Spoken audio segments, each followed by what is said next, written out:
Yes, reka nongere mbasuhuze mbahe ikaze mwe mwese tubana hano kuri Ibakwe Media TV.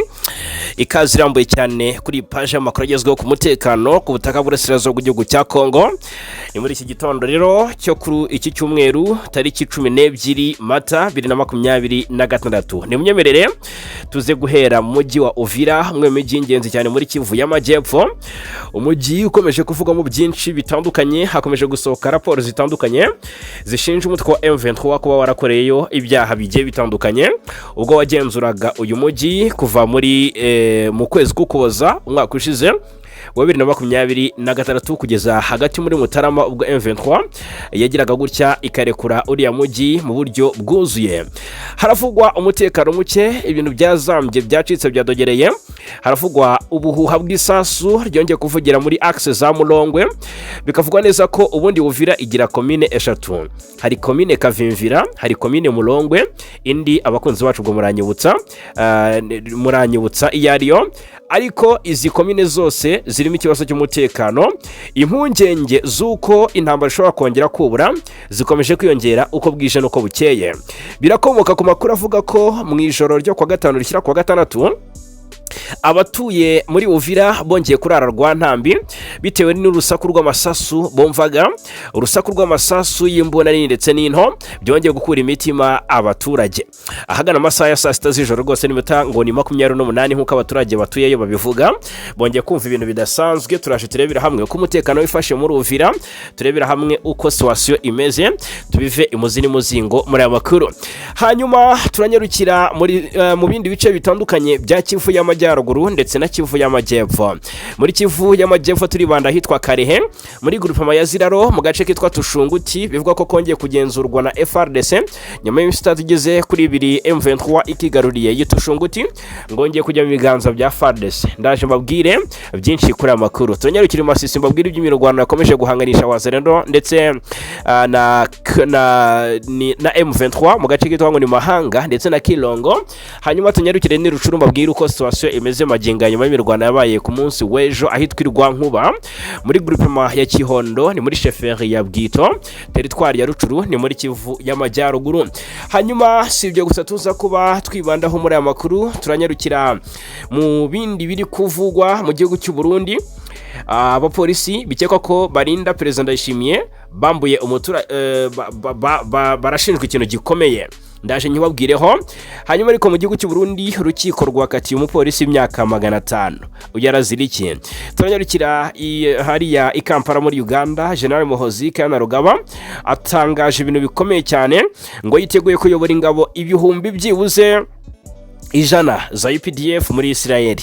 Reka tuze tubigarukeho tubive imuzini muzingo. Turanyarukira i Kinshasa mbabwire ko abaturage batangiye icyo nakwita nka manifestation cyangwa se imyigaragambyo yamagana Perezida Tshisekedi wagize amahitamo yo gukoresha intambara nk'igikoresho cyo guhisha ibibazo by'imiyoborere. Bamaze rero ko bamuvumbura, bamaze kuba mu by'ukuri bamenya amanyanga ye n'amacabiranya ashaka kuzana yenyegeza intambara, kandi hari ubundi buryo yakemuka ahubwo ngo ahisha shira intege nkeze mu zindi departement. Reka tuze rero tubigarukeho tubive imuzini muzingo muri amakuru gatanu ku kandi. Reka nongere mbaye ikaze, ariko kandi mbibutse ko binoroshye cyane gukomeza kubana natwe hano kuri Ibakwe Media TV. Ni subscribe cyangwa sabone, ubundi bindi inshuti bavandimwe nta kindi musabwa uretse kubiduharira. Reka duhere mu mujyi wa Uvira, umujyi w'ingenzi cyane muri Kivu y'Amajyepfo. Amasasu yongeye kumvikana, abaturage basaba ko M23 yagaruka muri uriya mujyi. Mu ijoro ryo kuwa gatanu rishyira kuwa gatandatu tariki 11 Mata ahagana saa 6 z'ijoro n'iminota 28 abaturage bo mu mujyi wa Uvira bongeye gukangurwa n'urusaku rw'amasasu menshi y'imbunda nini ndetse n'into rwongeye kumvikana mu gace ka Mulongwe ugana ku ruhande rwa Kasenga. Icyateye uku kurasana rero ntikiramenyekana kugeza na magingo aya, ariko byongeye gukaza impungenge z'umutekano muke umaze igihe ugaragara muri uyu mujyi wa Uvira, by'umwihariko uherereye muri Kivu y'Amajyepfo ku ruhande rw'igihugu cy'u Burundi. Ibi bibaye mu gihe Uvira igenzurwa n'ihuriro ry'ingabo zirimo iza Congo FARDC, ingabo za Repubulika ya Demokarasi ya Kongo birumvikana, ingabo z'u Burundi FDNB, umutwe wa FDLR na Wazalendo ndetse n'abacancuro, hakabamo n'abanye Angola bafatanya mu rugamba. Nubwo izi mbaraga zose zihari, ariko umutekano ukomeje kuba muke, aho abaturage bavuga ko ubwicanyi, ubujura n'ibindi bikorwa by'urugomo bikomeje gufata indi ntera muri teritwari ya Uvira. Umutekano wa Uvira watangiye kuzamo ibibazo bikomeye cyane nyuma y'uko ihuriro Alliance Fleuve Congo M23 rivuye muri uyu mujyi ku tariki 17 Mutarama 2026. Icyo gihe benshi mu baturage bari bafitiye icyizere ko ubutegetsi bwa leta ndetse n'ingabo zifatanyije nabwo ngo bizashobora kuwusubiza ku murongo. Aka kanya Uvira irimo FARDC na coalition, ariko kandi nyamara kuva icyo gihe kugeza na magingo aya ibintu byarushijeho kuzamba cyane aho gukemuka. Raporo zitandukanye ndetse n'ubuhamya bw'abaturage bigaragaza ko ibikorwa by'ubwishanyi bikomeje kwiyongera cyane cyane mu masaha y'ijoro, aho abantu bicwa mu buryo butunguranye cyangwa se bagaterwa n'abagizi ba nabi bitwaje intwaro.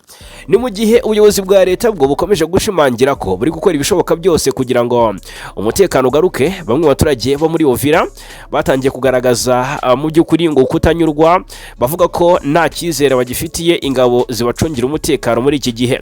Hari kandi abavuga ko nubwo AFC M23 ari umutwe urwanya ubutegetsi, mu bice ugenzura haba hari umutekano ugereranyije. Ibi rero bituma hari abatangiye gusaba ko iryo huriro ryagaruka, bavuga ko byabafasha kongera kugira ubwisanzure n'umutekano muri ako gace. Ibi kandi babishingira ku byagaragaye mu yindi mijyi n'uturere M23 igenzura, harimo Goma, Bukavu na Minembwe n'ahandi, aho abaturage bavuga ko rwose bashoboye gusubira mu bikorwa byabo bya buri munsi nta bwoba bwinshi bafite. Ubwo rero gukorera hamwe kw'ingabo za Congo FARDC, iz'u Burundi, Wazalendo na FDLR nabyo bikomeje guteza impungenge bamwe mu basesenguzi n'abaturage, bakavuga ko rwose mu by'ukuri no kuba bari ngo hari imitwe myinshi ifite inyungu itandukanye cyangwa se inyungu zitandukanye bishobora gutuma habaho kudahuza mu mikorere, bityo bikabangamira gahunda yo kugarura umutekano usesuye muri ibi bice.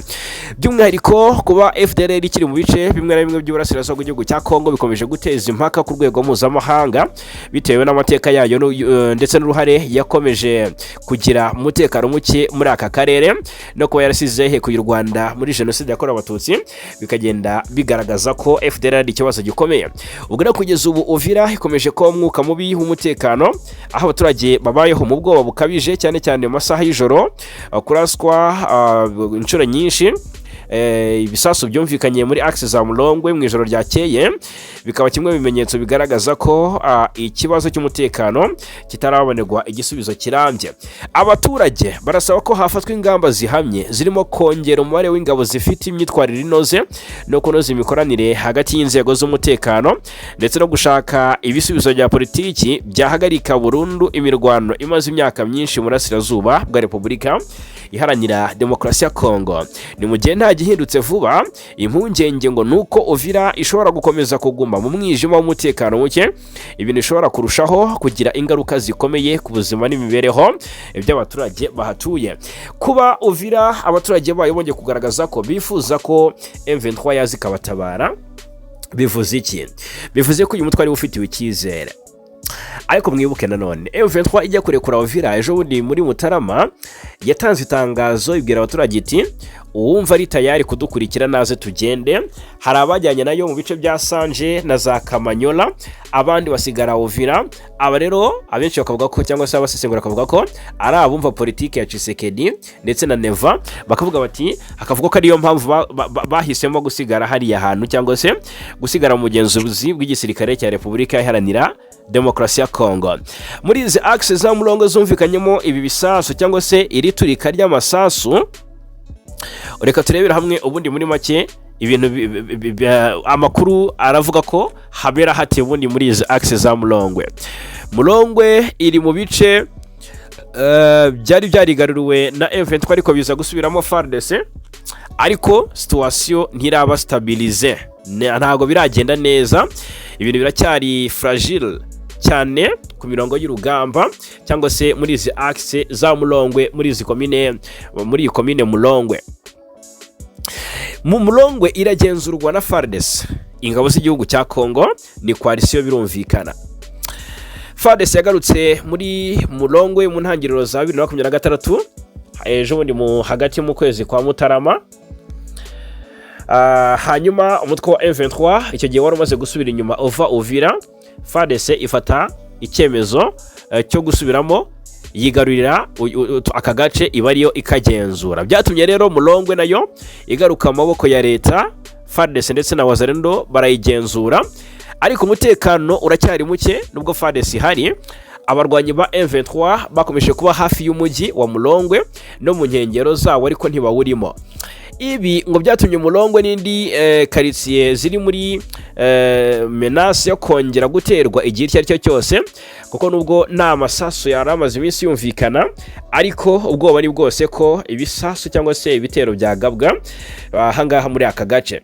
Havuzwe ikibazo cyahurijweho n'abatari bake, hari ibibazo ngo by'ihohoterwa n'umutekano muke byakomeje kugaragara muri izi axe n'igihe FARDC na Wazalendo bari kugenzura aka gace.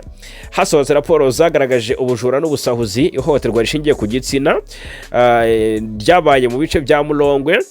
Ibi byerekana ko rero nubwo FARDC ihari, discipline n'umutekano w'abaturage bikiri ikibazo. Abaturage ngo baracyafite ubwoba, ntibarya ntibamira ntibaryama nyuma yo kwisubiza uyu mujyi. Hari impunzi ndetse n'abantu bahunze kubera ubwoba bwo kwihorera, abandi ngo baracyatinya gusubira mu buzima busanzwe. Mu magambo magufi, Mulongwe iri mu maboko ya FARDC, ariko umutekano uracyari hasi cyane. M23 ngo iri hafi yaho Mulongwe iri, ariko ntabwo iratangira kwa advancinga ngo ibe yakwisubiza Mulongwe. Hari n'abavuga ko M23 itazongera gufata umujyi wa Uvira nyuma y'uko Amerika ibabwiye iti nyabuneka nimusubire inyuma. Hari n'ibindi bibazo by'ihohoterwa n'ubujura, abaturage baracyari mu bwoba mu buryo budasanzwe muri axe za Mulongwe. Hanyuma Uvira nyirizina na Mulongwe kuri ubu icyo bisobanuye cyangwa se ko umutekano wifashe Uvira Mulongwe nka centre ville, hari FARDC Wazalendo gusa nta mirwano ikomeye iri muri uyu mujyi, nubwo humvikanye amasaso yose, ariko ntago higeze habaho imirwano iri grave. Ariko iyi ni zone yugarijwe cyane, iri under pressure. Bivuga ko ngo imisozi ikikije Uvira, nk'ubwo aha niho hingenzi cyane nka Runingu, nkahitwa Sanje ndetse na Bijombo. Murabizi ko Sanje tumaze iminsi tubabwira iby'imirwano imaze iminsi ibera mu nkengero za Sanje. Aha ni hamwe rero, ndetse ni hamwe mu hagenzurwa cyangwa se muhegereye aho M23 n'abafatanyabikorwa bayo birumvikana, ubu nitwirwaneho baherereye. Hakavugwa icyo nakwita ngo infiltration z'abarwanyi bagerageza kwegera uyu mujyi bunono gake gake, bunyi niko umunyarwanda bivuga. Ibi rero bigatuma Mulongwe iba hafi cyane ya zone y'intambara. Bikavuga ko nka axe ya Fizi, nkahangaha axe ya Fizi hose ni muri Kivu y'Amajyepfo, hari indi mirwano igenda iba hagati ya FARDC na Wazalendo, uko bwije nuko bukeye tugenda tubigarukaho n'indi mitwe twaje intwaro birumvikana. Iyi axe rero ngo ishobora gukata inzira zo gutanga ibikoresho kuri Uvira. Icyo bivuze kuri Mulongwe rero, Mulongwe iri muri riske cyane, kubera ko yo yakongera guterwa mu buryo bworoshye, kubera ko M23 iri mu misozi iri hafi aho, ngo bashobora kugerageza attaque surprise cyangwa se gutungurana abatakwa. Hanyuma ngo ikindi cyitwa kuba indiscipline kw'ingabo za leta Kongo FARDC na Wazalendo ni ikibazo cyane kuri Mulongwe, kuko ngo hari aho bakora ubusahuzi cyangwa se ihohoterwa. Abaturage ba Mulongwe baba hagati y'ibibazo bibiri: umwanzi arabasahura, arabahohotera mu buryo budasanzwe, ndetse nawo kubuza ibi bikorwa ngo bihagarare uhari cyangwa se uri hafi aho. Bituma rero abaturage bahora mu bwoba, nta n'icyizere cy'uko batabarwa gihari, nta buzima busanzwe muri bino bice bwize ko bwaramba. Mbega ibintu birakomeye cyane. Ikindi kivugwa, FARDC aka kanya barayishima ko iri kugenzura neza iyi zone, ariko ku giti cyayo, gusa abaturage bo barinubira uburyo ibanye nabo. umutekano wakongera kuba mwiza buhoro mu gihe M23 yakongera kwa advancing igafata utuduce ariko ntibiri hafi. Murongwe bibaye ngombwa ko M23 njya kwa advancinga Murongwe yaba frontline nyirizina ndetse intambara ikaba yakwaguka igasandara ishobora kwinjira noneho mu mujyi rwagati ikakwerekeza mu mujyi Uvira rwagati. Noneho ku rundi ruhande icyo gihe Uvira yaguma muri tension ihoraho, abaturage bakomeza kubaho nabi. Conclusion rero igaragazwa hangana uko Murongwe ntabwo ari zone intambara iri direct ariko ni zone iri hafi cyane ya frontline. Ikivuzwe aka kanya cyangwa se ikigaragajwe muri iyi nkuru nuko Murongwe irimo FARDC kandi FARDC ryamye amajanja. Ikibangamye kuri yo nuko mu by'ukuri ibangamiye imibereho n'ubwisanzure bw'abaturage muri iyi teritwari ya Uvira, ni muri Kivu y'Amajyepfo. Aha Uvira kandi hari hasohotse icyo nakwita nka raporo Karabutaka ishinja ibyaha M23 bwagenzuraga uyu mujyi. Uvira hasohotse raporo ikomeye cyane nakwita Karabutaka ishinja umutwe wa M23 ibyaha bitandukanye ngo yakoreye muri uyu mujyi ubwo ariyo yawugenzuraga. Ariko ubwo ibiri kubiye muri iyo raporo byose twari twabigarutse mu makuru yacu ya yejo, ndetse M23 yarashinjwe ibyaha bitagira ingano. Hanyuma muri Uvira nicyo ngicyo. Reka tugaruke noneho muri access za Karere ahitwa Tushunguti. Tushunguti yagenzurwaga na M23 ejo kwa gatatu ni mugoroba no kuwa kane ndetse yewe no kuwa gatanu byari byavuzwe ko M23 ari ikihari, ariko ngo yirukanwe yo na FARDC mu masaha y'umugoroba kwa gatanu ushyira kwa gatandatu. Bivugwa neza ko umujyi wa Tushunguti wamaze kugaruka mu biganza bya FARDC, uri muri groupement ya Ziraro, ni muri Kivu y'Amajyepfo, muri teritwari ya Karere. Wongeye kugenzurwa n'ingabo za Congo FARDC na Wazalendo nyuma yuko wari umaze igihe gito ugenzurwa n'abarwanyi ba M23. Guko byagenze, uyu mujyi w'ingenzi uri ku mupaka wa Kivu y'Amajyepfo wafashwe n'abarwanyi ba M23 tariki 7 Mata nyuma y'imirwano zari zahanganyemo na Wazalendo. Nyuma y'amasaha atageze no kuri 48 rero ingabo za leta ya Congo FARDC ngo zagabye igitero cyo kwisubiza uyu mujyi zifashijwe na Wazalendo zongera kuwigarurira. Aho igitero ngo cyaturutse, amakuru avuga ko ngo ibikorwa bya gisirikare ngo byatangiye biva ahitwa Biriko bitangira biva ahitwa Busurungi, aha ni mu teritwari ya Warikare akaba ari muri no Kivu. Iyi mirwaniro yari ikomeye cyane rwose bituma abarwanyi ba M23 basubira inyuma bava mu birindiro byabo. Icyo bivuze rero ku mutekano kongera kwigarurira Tushunguti ngo byatumye habaho ukugabanywa by'igihe gito gitutu cyari mu gace ka Biriko kongera imbaraga za FARDC muri ako karere. Byagize ingaruka ku baturage ku ruhande rw'ubutabazi. Abaturage benshi bahunze imirwano berekeza mu duce dutekanye nka Biriko, Busurungi, Manje ndetse na Hombo. Nta mibare nyayo iramenyekana y'abapfuye cyangwa se byangiritse, ariko baravuga ko ngo bihari kandi ari byinshi. Ubu Tushunguti iragenzurwa na FARDC. FARDC irabyigamba, M23 ntiratangaza ko yatangaje aka gace ko muri groupement ya Ziraro, ariko amakuru ahari nuko FARDC ndariyo iri kugenzura aka gace ka Tushunguti. Ntabwo ari le plus stratégique bya bindi M23 y'igikora ikare ku ruduce ngo yarashweho rwose irahungira tsindwira yamanika, iriyemeza iravuga iti noneho reka birangirira hangaha. Irucuru naho haravugwa ituze. Imirwano hagati ya Wazalendo na M23 irwa nkuba yabaye ku munsi wo kwa gatanu yarabaye, ndetse imirwano ikomeye amasaha y'igitondo yaranzwe n'imirwano burinda bwira bakesurana hano muri groupement ya Kihondo muri chefferie ya Bwito muri teritwari ya Rucuru ni muri Kivu y'Amajyaruguru. Imbunda ziremere n'izoroheje byongeye kumvikana mu midugudu ya Kiringa ndetse na Bwuma. Ngo Wazalendo rero bakomeje guhanganira n'abarwanyi ba M23 hariya muri zo axe. Imbunda ziremere n'izoroheje byarumvikanye birangira mu by'ukuri abagera kuri 11 ku ruhande rwa Wazalendo basize ubuzima.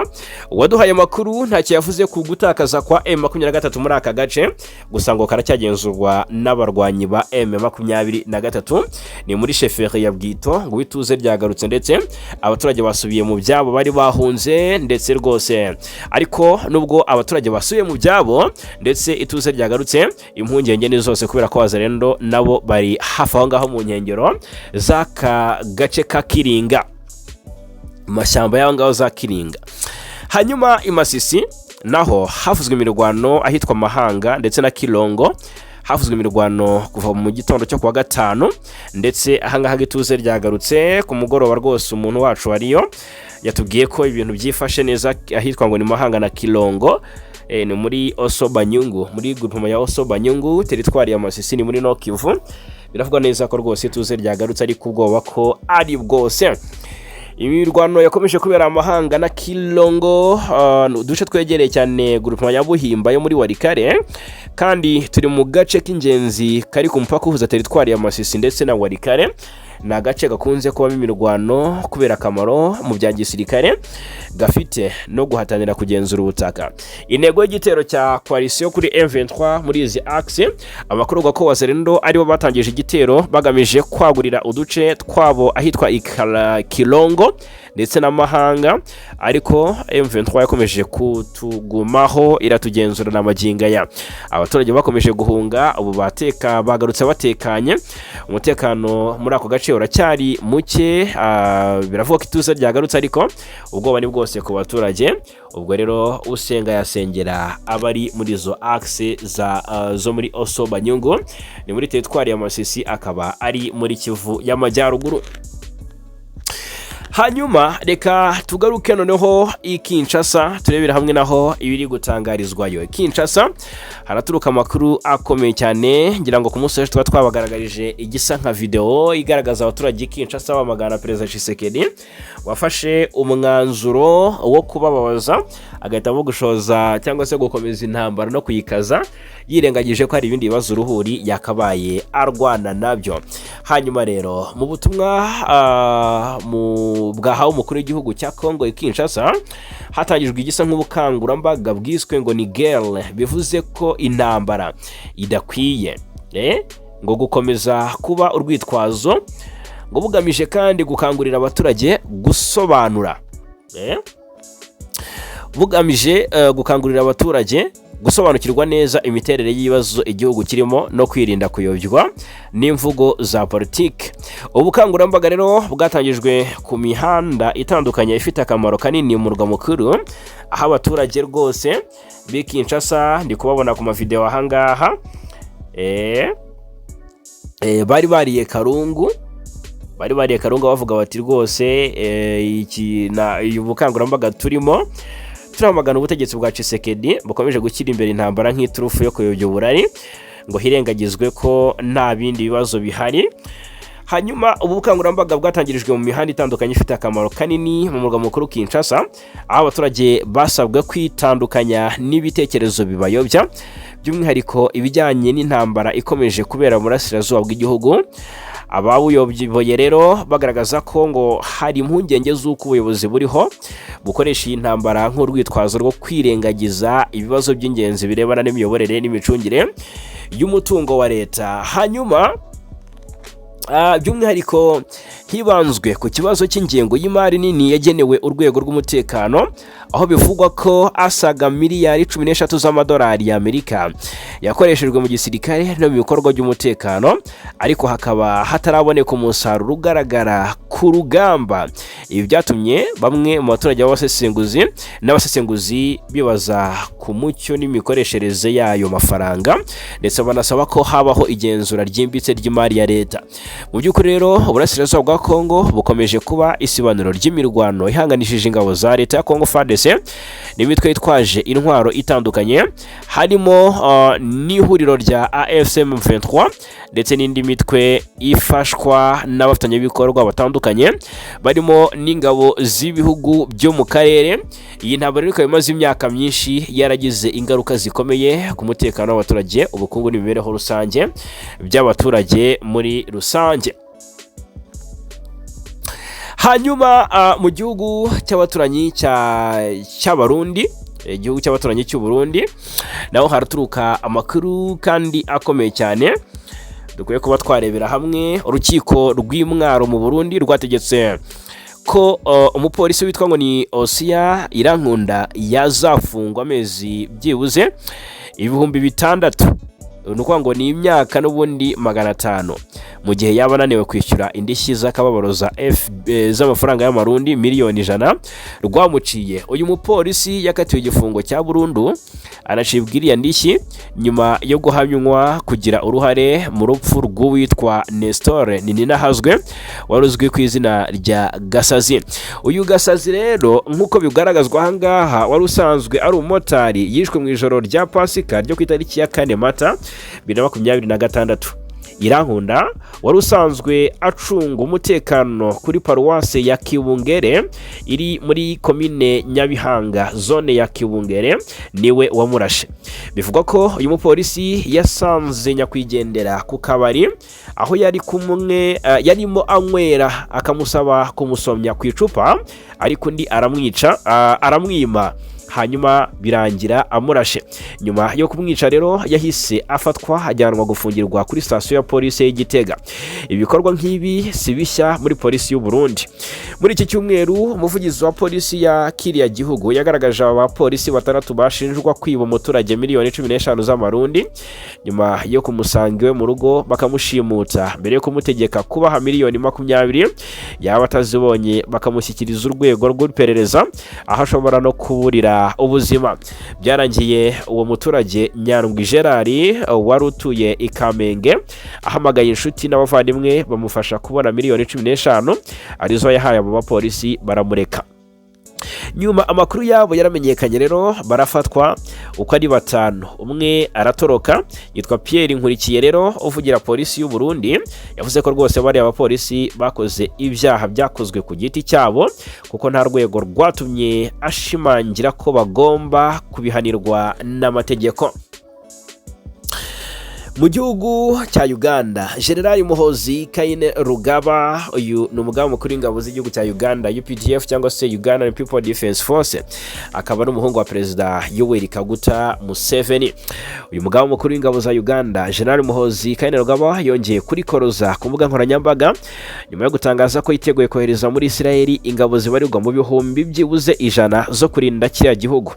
Muhozi mutumwa yanditse ku rubuga rwe rwa X yose ari Twitter yavuze ko ari ugomba kuba yoboye ziriya ngabo ati niteguye kohereza abasirikare ba Uganda ibihumbi 100 muri Israeli ati ninjye uzaba ubayoboye mu rwego rwo kurinda ubutaka butagatifu ubutaka bwa Yesu Kristo Imana yacu. Muhozi yavuze ibi mu gihe imibare yerekana ko umubare w'ingabo za Uganda zifite Uganda ifite ngo ntabwo zirenga 45,000.